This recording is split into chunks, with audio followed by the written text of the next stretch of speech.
एक बूढ़े भिखारी अनोखी कहानी। हर दिन एक भिखारी दरवाजे के पास आकर भीख मांगता था और घर का मालिक हमेशा घर के बाहर आते ही उसे देखकर फिर जाया करता, कई बार उसके लिए गालियां भी बकता। वो कहता, तू जिंदा ही क्यों है? पूरी जिंदगी ऐसे ही भीख मांगेगा क्या? धरती का बोझ क्यों बना बैठा है? और कभी कभी उस भिखारी को गुस्से में वह धक्का भी मार दिया करता। इतना कुछ हो जाने के बावजूद अधिकारी के मुंह से सिर्फ यही निकलता कि भगवान भगवान तुम्हारे पापों को माफ करे। एक बार सेठ को धंधे में बड़ा नुकसान होने की खबर मिली। सेठ बहुत परेशान था कि तभी उसके दरवाजे पर वही भिखारी आया। गुस्से में अपना आपा खोते हुए सेठ ने उस भिखारी को पत्थर दे मारा। पत्थर लगने के कारण भिखारी का सर फूट गया और उसके सर से खून बहने लगा। फिर भी दर्द से कराहते हुए भिखारी ने इतना ही कहा, भगवान तुम्हारे पापा को माफ करे। भिखारी वहां से चला गया। सेठ सोच में पड़ गए, भिखारी को पत्थर मारा फिर भी उसने सिर्फ प्रार्थना की। सेठ का गुस्सा शांत हुआ, शेर का मन शांत हुआ। भिखारी का रहस्य जानने के लिए सेठ ने भिखारी का पीछा करना शुरू कर दिया। भिखारी जहां जहां जाता सेठ उसके पीछे जाता। सेठ ने देखा कि कोई उसको खाना देता, कोई उसको मारता, कोई अपमानित करता तो कोई गाली देता। लोग भिखारी के साथ चाहे जैसा व्यवहार करते, लेकिन भिखारी सबके लिए एक ही प्रार्थना करता, भगवान तुम्हारे पाप माफ करें। अब रात होने को आई थी। भिखारी अपने घर जाने के लिए लौटा। वो अपने घर पहुंच गया, लेकिन सेठ अब भी उसका पीछा कर ही रहा था। एक पुरानी टूटी हुई खटिया पर एक बूढ़ी औरत लेटी हुई थी, काफी कमजोर और बीमार लग रही थी। वह भिखारी की पत्नी थी। अपने पति को वापस आता देख वह खाट से उठ खड़ी हुई।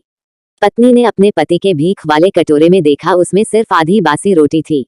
उसे देखकर वह बोली, आज बस इतना ही मिला, और हाँ, आपके सिर से खून निकल रहा है, ये चोट कैसे लगी? बूढ़ा भिखारी बोला, आज बस इतना ही मिला, किसी ने कुछ दिया ही नहीं।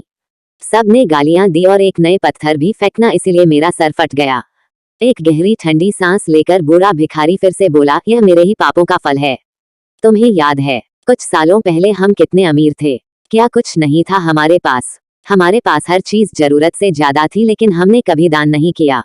और उससे भी बुरा हमने उस अंधे भिखारी के साथ किया जो हमारे द्वार पर भीख मांगने आया करता था। बूढ़ी पत्नी की आंखों में आंसू आ गए। वो बोली, हाँ, हम उस बेचारे अंधे के साथ बहुत बुरा करते थे। उसका अपमान करते थे, उसे खाने के लिए रोटी की जगह कागज दिया करते, उसका मजाक उड़ाया करते और कभी कभी मारा भी करते। मैंने कभी उसको रास्ता नहीं दिखाई। एक बार मैंने उसके मुंह पर मिट्टी भी फेंकी थी और वो हमेशा दुखी होकर यही कहता कि भगवान तुम्हें तुम्हारे किए की सजा देगा, भगवान तुम्हारे पापों की सजा जरूर देगा। उसका श्राप सच हुआ और हम इस दुख भरी जिंदगी में आ गए। भिखारी बोला, हाँ, उसका श्राप सच हुआ, इसलिए मैं किसी को बददुआ नहीं देता। चाहे कोई मेरे साथ कैसा भी बर्ताव करे, मैं हमेशा उसके लिए प्रार्थना करता हूँ। मैं नहीं चाहता कि कोई भी हमारे जैसे जिंदगी का अनुभव करे, किसी को भी हमारे जैसे दुखों का सामना करना पड़े। वो नहीं जानते कि वो कितना बड़ा पाप कर रहे हैं, इसलिए अनजाने में हुए पाप की ऐसी सजा किसी को भी मिले, मैं नहीं चाहता।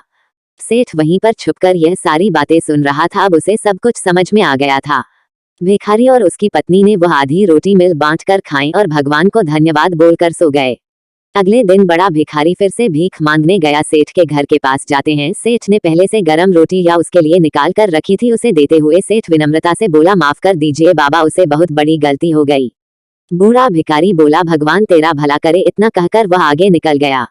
इस कहानी से जो सीख लेने लायक है वो बड़ी ही सिंपल है कि आदमी चाहे किसी के बारे में बुरा कहे या भला करे, लेकिन भगवान सिर्फ कर्म के हिसाब से उसको फल देता है। क्या हुआ अगर भगवान नहीं दिखता है, लेकिन ये बात बिल्कुल सच है, उसके खाते में सबका हिसाब बहुत बहुत पक्का होता है।